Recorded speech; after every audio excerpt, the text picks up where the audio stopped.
When the Tran family won the lottery, everyone in Maple Bend Village noticed. Until then, Mr. Binh Tran, 38, and his wife, Mrs. Phuong Tran, 36, had been humble farmers raising two boys, 15-year-old Khoi and 13-year-old Minh. They survived year to year on modest rice harvests, never imagining they'd strike riches. Yet, with one fortuitous ticket, their names appeared on the local news. Tran family scoops grand prize. Neighbors congratulated them, some with admiration, others with envy. Local vendors gave them free produce for a week, hoping to stay on the family's good side. As the dust settled, Binh and Phuong realized they had enough money to abandon their cramped shack and build a proper home. After all, with two teenage sons, space was essential. Why not invest in a large modern house on a nearby plot of land they'd always dreamt of? Binh was a quiet, stoic man who believed that fortune should be used to ensure stability for his family. Phuong, more spirited, was thrilled at the chance to enjoy a little comfort after years of scraping by. They combed through catalogs and pictures, excitedly discussing house designs. Their sons, Khoi and Minh, looked forward to having separate bedrooms, perhaps a small yard to play soccer. But it would have to be built quickly. Binh was eager to move his family out of their current leaky dwelling before the next monsoon season. So when a distant cousin recommended a cheap, fast-working construction crew, Binh accepted without thoroughly researching their reputation. The crew's foreman, Mr. Zhao, shrugged and said, "Sure, we'll build it. Plans or not, we'll do as you request," in a dismissive tone. No building permits, no formal blueprint, just sketches on paper. This haste and disregard for detail would prove disastrous. The plot of land Binh purchased was large and flat. On bright afternoons, breezes drifted over the meadow-like terrain. The idea was a simple, single-story dwelling with a broad central courtyard. But Phuong requested a big, showy front door so neighbors would see their successful life. She envisioned a wide, airy entrance with double panels, easily 10 feet high, so from the road you could admire the new house's grandeur. No one noticed that from the front door, one could see clear through to a back door leading straight to the rear field, creating a direct line from front to back. By local architectural wisdom, this was taboo. Sages claimed such a design meant Shuyan Tom Sat, a penetrating corridor of energy that would cause strife within. Unfortunately, the foreman, Mr. Zhao, either didn't know or didn't care. When Ms. Nguyen, an older neighbor, passed by the site mid-construction, she muttered, "That's not right. If you stand at the front gate, you can see the back fence. It's unwise." But the Tran family brushed it off as superstition. Binh was too enamored with the big, dramatic entrance. The kids liked how they could sprint from the front door through to the backyard. The crew just hammered away, ignoring Ms. Nguyen's caution. Another key mistake took shape as the structure rose. A single thick support beam, the main keo, ran directly across the central portion of the house, exactly through the center of what would become the master bedroom.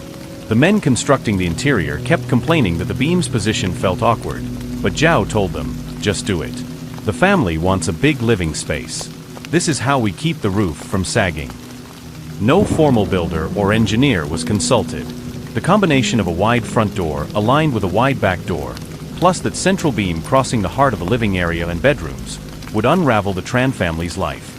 Despite minor grumblings about the design's aesthetics, some neighbors thought it looked odd. Binh and Phuong were enthralled.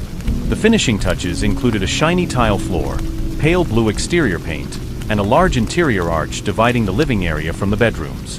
By the end of summer, the house stood ready. They held a small housewarming. Relatives and neighbors admired the large front door.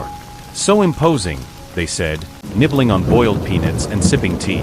Children ran around, passing in and out of that direct corridor from front to back. Khoi teased Minh, "Race you from the front door to the back fence." They laughed, oblivious to the frowns from older folk who perceived something amiss. The first few weeks, life felt blissful. The family settled in, and Binh rummaged for ways to invest leftover lottery money. Perhaps buy more farmland? The boys, free from the cramped old shack, took to playing in the spacious yard. Phuong welcomed visitors, enjoying compliments about her modern, roomy house. Trouble began quietly. Phuong started having vivid nightmares. Most nights, she dreamt that Binh turned violent, chasing her through the corridors of the house, brandishing a kitchen knife or belt. She'd wake drenched in sweat, heart pounding. At first, she dismissed these as stress dreams. But the nightmares grew consistent, always featuring her husband's aggression. always set inside their new home. Binh, something about this place unsettles me, she finally confided one morning. Dark circles under her eyes. I keep dreaming you're furious, hitting me, screaming at me. She tried to laugh it off. Ridiculous, right? You've never raised a hand to me. Binh frowned, perplexed. I would never. You know that. Maybe you're just anxious after the chaos of building. He patted her shoulder, offering reassurance. But the nightmares didn't stop. Within a month, Binh himself changed.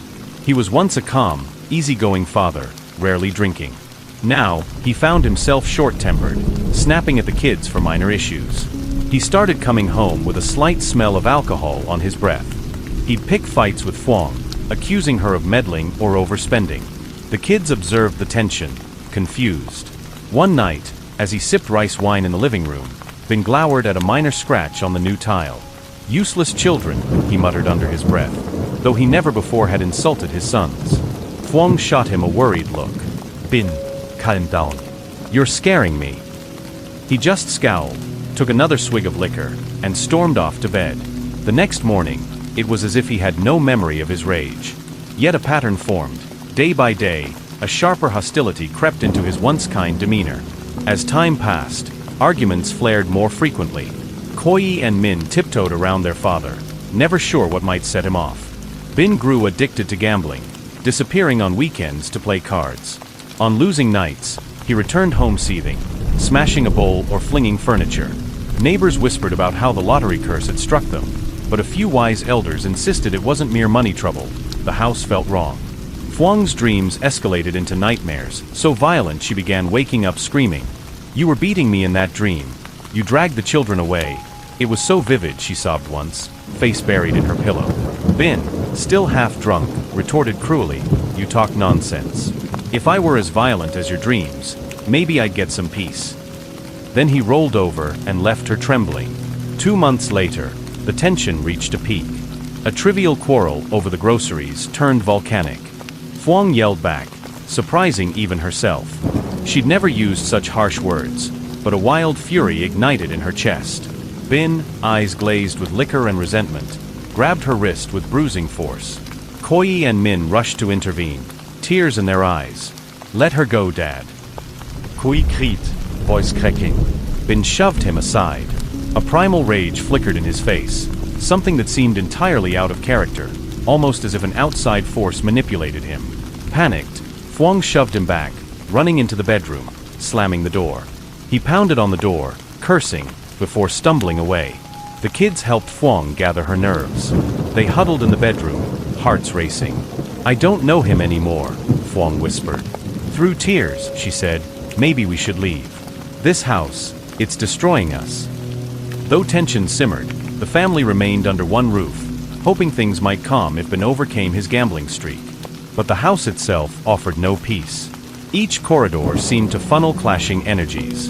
A breeze often rattled the wide front door, creating eerie howling sounds all the way to the back door. Light from the yard's single lamp cast strange, elongated shadows in the living space at twilight. Then came one fateful evening. A fierce thunderstorm battered the region, rain slamming against the big front door. Inside, the lights flickered. Khoi and Minh huddled in their bedroom, trying to do homework by candle. The parents' raised voices echoed from the living room. Another argument. We're running low on funds, Phuong said, near tears. You lost half of what was left from the lottery on gambling, didn't you? Binh roared, stop accusing me. If you didn't spend so much on nonsense, we'd have plenty. M.E.? You're the one, she shouted, voice raw with frustration. The tension soared until Binh, unsteady from rice wine, lunged at Phuong. She shrieked. The thunder boomed, lightning flaring through the corridor. From the bedroom, Khoi and Minh heard a crash, as though a table overturned. Mom. Minh gasped, bolting out. Khoi followed. They emerged to see Binh pressing Phuong against the wall, brandishing a small cleaver he'd snatched from the kitchen. Dad, no. Khoi yelled, heart pounding, but Binh spun, eyes wild, and the unthinkable, he struck Phuong. She collapsed in a scream, blood staining her blouse. Minh howled, leaping forward, but Binh shoved him aside with a snarl. Light seemed to flicker oddly, as if the house exhaled dark energy. In that moment, Binh froze, staring at his shaking hands and the blood on the cleaver. Realization dawned too late. His eyes rolled back, a horrifying clarity settling in. "Oh, God, what have I done?" he rasped. Then, as though possessed by despair, Binh raised the cleaver and turned it on himself. A single flash of lightning illuminated the tragic scene. Khoi and Minh screamed in unison, "No." But in mere seconds, both father and mother lay lifeless, the storm outside raging, the wide front door banging as if echoing the horror within. Word spread swiftly the next day that Binh had killed Phuong, then ended his own life. The gory details horrified Maple Bend village. People whispered about how the cursed design of the house had unleashed malevolent forces. Officially, it was chalked up to domestic violence sparked by financial strain. But older folk shook their heads, muttering about the Shuyan Tom Sat. In the days following the funeral, Khoi and Minh struggled to survive alone in that dreadful house. Their paternal grandparents had passed away long ago, and their maternal relatives lived far away, rarely contacting them. For a moment, it seemed they might cling to each other for support. But tragedy soon struck again. While cooking one day, Khoi attempted to operate a faulty rice cooker plugged into a suspiciously frayed extension cord. A surge of electricity jolted him. By the time Minh discovered him, Khoi lay motionless on the tiled floor, electrocuted in the same cursed house. The neighbors rushed in upon hearing Minh's wails, but it was too late. Now the house contained only Minh, a 13-year-old orphan boy in shock. An elderly maternal grandmother, Lam, arrived from across the province to bury Khoi. Seeing the house, she visibly shuddered, but she refused to leave Minh alone. She decided to stay in that ominous place, at least temporarily, caring for her grandson. At first, nothing seemed overtly supernatural. But soon, Grandmother Lam experienced a wave of nightmares involving both Binh and Phuong. In these dreams, the couple appeared with sorrowful faces, begging her to take Minh away from here before it's too late. She awoke drenched in sweat, the message echoing in her mind. One night, she sprang upright from her thin mattress, heart hammering. Minh was asleep in the adjoining room. The hallway stretched ominously from the wide front door to the back door. In the faint moonlight, she swore she saw the silhouettes of Binh and Phuong drifting there. She blinked, and they vanished, leaving only a chill in the corridor. Lam shook Minh awake at dawn, relating the dream. "Your parents came to me. They said we must leave or you too will." Her voice trembled. Minh, tears in his eyes, nodded silently. He wanted no part of this cursed dwelling. "Then let's go, Grandma." But was it so simple? Lam worried about the property and the money left behind. She confided in a few neighbors. Word reached the ears of Mr. Tai, a local building contractor with more knowledge of feng shui. Tai visited the house, pushing open the massive front door and walking straight back to the wide rear door. A sense of dread filled him. "I can see why," Tai remarked to Lam. "The layout is all wrong. This direct alignment from front to back is called Shuyan Tom Sat. It causes all sorts of negative energies to shoot through the house. And that central beam overhead, good heavens, it cuts right across the sleeping area. This is disastrous design." Lam's eyes brimmed with tears. "But can we fix it? Maybe tear out the back door, move the beam." Tai pursed his lips. "Potentially, but the cost is high, and there's so much tragedy here already. Honestly, I'd advise you to demolish it. Or at least find a true geomancer to do a thorough Tran-Trake ritual. But that might not undo the emotional and spiritual scars already soaked into these walls." Nodding in fear, Lam realized that even if they tried to fix the design, the memory of 3 tragic deaths would linger. She recalled Binh's and Phuong's sorrowful apparition in her dream, urging escape. Lam decided to heed the warnings. She packed a few essentials, determined to get Minh out. Yet, a sense of dread weighed upon her. Did the house itself resist them leaving? The next few days, a series of odd mishaps delayed them. The local bus they intended to catch broke down. A money transfer they awaited to fund the journey got lost. Lam's old back injury flared, confining her to bed for 2 extra days. At night, she comforted Minh. "We'll leave soon, child. Hang on." Minh, pale and withdrawn, whispered, "Grandma, every time I pass the living room, I hear footsteps behind me." He paused, voice trembling. "I think it's Dad or Mom, or maybe Khoi." A pang of grief shot through Lam's heart. "They want us gone, Minh. They want us safe." Finally, the day came. Lam borrowed enough from a sympathetic neighbor to cover travel costs. She and Minh prepared to depart at dawn, bundling clothes into worn suitcases. As they stood by the front door, casting one last look over the cursed interior, Minh whispered goodbye to the ghosts of his parents and brother. The instant they stepped outside, a gust rattled the door behind them. It slammed shut with eerie finality, as if the house itself exhaled a menacing sigh. Lam swallowed hard, fighting goosebumps. "We're doing the right thing," she told herself. With Lam and Minh gone, the house stood vacant.